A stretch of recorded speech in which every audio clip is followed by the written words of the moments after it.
सिद्धार्थ जीवन से संबंधित सभी प्रश्नों का उत्तर चाहते थे। इसके लिए उन्होंने कड़ी मेहनत की। उन्होंने हर वो रास्ता अपनाया जिस पर चलकर वो अपने प्रश्नों के उत्तर पा सकें। एक दिन ऐसा भी आया जब वो सिद्धार्थ से बुद्ध बने और तब उन्होंने अपने सभी प्रश्नों का उत्तर पा लिया। वो मनुष्य के जीवन को भली भांति समझते और जानते थे। सभी मनुष्य जाति भी इन सभी बातों को समझे और जानने के लिए उन्होंने प्रयत्न किए। महात्मा बुद्ध ने जीवन को समझाने के लिए 4 सिद्धांत दिए, जिन्हें 4 आर्य सत्यों के रूप में भी जाना जाता है। ये 4 आर्य सत्य सामान्य जीवन से जुड़े हुए हैं। प्राचीन काल से वर्तमान तक ये सभी के जीवन को प्रभावित करते हैं, लेकिन हम इन्हें समझ नहीं पाते। मनुष्य जीवन के लिए इन 4 आर्य सत्यों को जानना और इन्हें समझना बहुत ही आवश्यक है। महात्मा बुद्ध ने इन सत्यों को बड़े ही सरल तरीके से समझाया और बताया है। पहला आर्य सत्य है, संसार में दुख है। जन्म दुखदायी होता है। जब एक बच्चे का जन्म होता है तब उसकी माता को बच्चे के जन्म के समय असहनीय पीड़ा झेलनी पड़ती है। वो बच्चा जो गर्भ में होता है वो अपना एक जीवन त्याग कर एक नए संसार में आगमन कर रहा होता है। ये उस बच्चे की पीड़ा है कि उसे एक ऐसे संसार में आना पड़ रहा है जिसे वो जानता और पहचानता नहीं है, और पीछे छूट रहा है माँ की कोख का वो संसार जिसमें वो पूर्ण सुरक्षित था। बुढ़ापा दुखदाई होता है। महात्मा बुद्ध कहते हैं, व्यक्ति कितना भी समझदार और ज्ञानी क्यों ना हो, बुढ़ापा एक ऐसी स्थिति है जहाँ पर दुख भोगना ही पड़ता है। शरीर जर्जर होता है, याददाश्त कमजोर हो जाती है। जिसका जीवन चल रहा है उसे एक दिन इस स्थिति से गुजरना ही पड़ता है। बीमारी दुखदाई होती है। महात्मा बुद्ध कहते हैं कि इस दुनिया में जिसने जन्म लिया है उसे कभी ना कभी शारीरिक बीमारियों से पीड़ित होना ही पड़ता है। कोई कम होता है और कोई ज्यादा, लेकिन शरीर में कोई भी दुख हो, कोई भी बीमारी हो, मनुष्य को गहरी पीड़ा से गुजरना पड़ता है। बुढ़ापे में तो बीमारियां आ ही जाती हैं। मृत्यु दुखदाई होती है। महात्मा बुद्ध कहते हैं, जिसने जन्म लिया है उसकी मृत्यु अवश्य होगी, और ये मृत्यु का पल बड़ा ही दुखदाई होता है। युवावस्था में मृत्यु का भय कम होता है। बुढ़ापे में मृत्यु का डर सबसे ज्यादा सताता है। ये ऐसे ही है जैसे एक बच्चा अपनी माँ की कोख को छोड़कर इस दुनिया में आता है। इस दुनिया में उसका एक नया जीवन चक्र चलता है, लेकिन माँ की गर्भ में जो जीवन उसे मिल रहा था उस जीवन चक्र की मृत्यु हो जाती है। दूसरा आर्य सत्य है, दुख का कारण है। महात्मा बुद्ध कहते हैं कि जीवन में जो भी दुख है उन सभी दुखों के पीछे कुछ कारण होते हैं।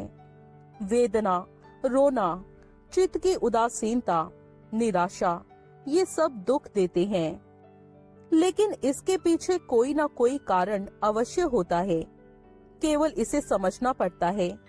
इंसान की महत्वाकांक्षा, जो वो चाहता है, उसका ना मिलना दुख का कारण बन जाता है।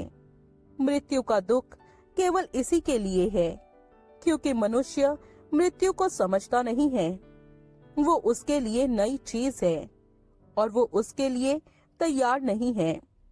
मनुष्य का अपने आप को किसी के साथ बांध लेना भी दुख का कारण होता है। वो व्यक्ति जो 50 चीजों से प्रेम करता है वो 50 तरह के दुखों में घिरा रहता है। भोग की कामना, दुनिया में रहने की कामना आदि भी अंत में दुखदाई होती हैं। तीसरा आर्य सत्य है, दुख का निवारण है। महात्मा बुद्ध कहते हैं कि जो दुख है उसका निवारण भी अवश्य है। जब हम दुख के कारण को समझ जाते हैं तो उसका निवारण आसानी से कर सकते हैं। लेकिन किसी भी दुख को समझने की क्षमता हमारे भीतर होनी चाहिए। जब दुख आए तो हमें उसे रुक कर देखना चाहिए कि वो है तो किस कारण से है, और अगर हम उसका कारण समझ पाते हैं तो हम उसका निवारण भी समझ सकते हैं। अगर हम किसी से प्रेम करते हैं और उस प्रेम के कारण हम दुखी हैं, तो अवश्य ही उस प्रेम में कोई लोभ छुपा होगा। हम किसी से कोई कामना करते हैं और वो पूरी ना हो तो दुख उत्पन्न होता है। वास्तविक सुख तब तक नहीं मिल सकता जब तक कि व्यक्ति कामना से स्वतंत्र ना हो जाए, अर्थात वो अपने सभी कार्य कामना रहित होकर करे। चौथा आर्य सत्य है, दुख निवारण के लिए अष्टांगिक मार्ग है। महात्मा बुद्ध ने जीवन को सरल और सुगम बनाने के लिए अष्टांगिक मार्ग दिया। इस मार्ग पर चलने वाले व्यक्तियों को जीवन में किसी प्रकार का दुख अनुभव नहीं होता। इसका मतलब ये नहीं है कि उन्हें दुख नहीं मिलता, उन्हें दुख मिलता है, लेकिन इस मार्ग पर चलने के कारण वो उसे आसानी से समझ पाते हैं और उसका निवारण कर पाते हैं। ये अष्टांग मार्ग है। सम्यक दृष्टि। सम्यक दृष्टि का मतलब है आपकी देखने की क्षमता ठीक हो। इसका आशय है कि आप जो भी देखें उसे सही दृष्टि से देखें, उसमें अपने विचारों की मिलावट ना करें, अपने देखने के नजरियों को बड़ा करें। किसी भी चीज का केवल एक छोटा पहलू ही ना देखें, बल्कि उसे समग्र रूप से देखें, उसको पूर्ण रूप में देखने का नजरिया बनाएं। सम्यक संकल्प। सम्यक संकल्प का मतलब होता है सही संकल्प लेना। ऐसा संकल्प लेना जिससे समाज और मनुष्यता का विकास हो, साथ ही नैतिक और मानसिक विकास भी संभव हो। ये संकल्प देश काल पात्र के अनुकूल और कल्याणकारी हो। तत्कालिक सुख प्राप्त करने के लिए छलांग लगाने के बजाय लंबी अवधि के लिए योजना तैयार करें और संकल्प करें कि बिना किसी को दुख पहुंचाए अपनी योजनाओं को पूर्ण करेंगे। सम्यक वाक। सम्यक वाक का मतलब है ऐसी वाणी बोलें जिससे सभी प्रसन्न हो, किसी को चोट ना पहुंचे। कुछ भी बोलने से पहले अच्छी तरह सोच विचार कर बोलें। सही समय पर सही बात कहें, झूठ ना बोलें। सम्यक कर्म। सम्यक कर्म का मतलब है ऐसा कर्म करना जो समय देश और काल के अनुसार उचित हो। हम अपनी बुद्धि से ये सही निर्णय कर पाएं कि हमारा कर्म कैसा हो, हमारे कर्म से किसी की हानि ना हो और देश और समाज की प्रगति हो। सम्यक जीविका। सम्यक जीविका का अर्थ होता है ऐसी जीविका जो किसी को धोखा देकर ना कमाई गई हो, जिसमें लालच ना मिला हो। जो ईमानदारी से कमाई गई जीविका होती है वही सम्यक जीविका कहलाती है। उस जीविका से मनुष्य के अंदर अनंत ऊर्जा प्रवाहित होती है। उसके चेहरे पर एक अलग ही तेज उत्पन्न होता है। ये उसके संकल्प का एक हिस्सा है। सम्यक प्रयास। मनुष्य अपने जीवन में गलतियां करता रहता है, लेकिन उसे अपनी गलतियों से सीखना चाहिए। एक ही गलती को बार बार करना गलत है। जब हम पहली बार कोई गलती करते हैं तो वो हमें कुछ सिखाती है। हमें अपने आप को सुधारने के लिए प्रयास करते रहना चाहिए। इसी को महात्मा बुद्ध ने सम्यक प्रयास कहा है। सम्यक स्मृति। दिमाग कई तरह के लालच और लोगों से भरा रहता है।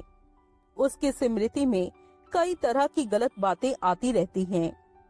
बुद्ध कहते हैं कि अपनी स्मृति को सम्यक बनाओ, यानी अपनी स्मृति को शुद्ध और साफ बनाओ। अपने विचारों को साफ करो ताकि तुम्हारी स्मृति भी साफ तैयार हो।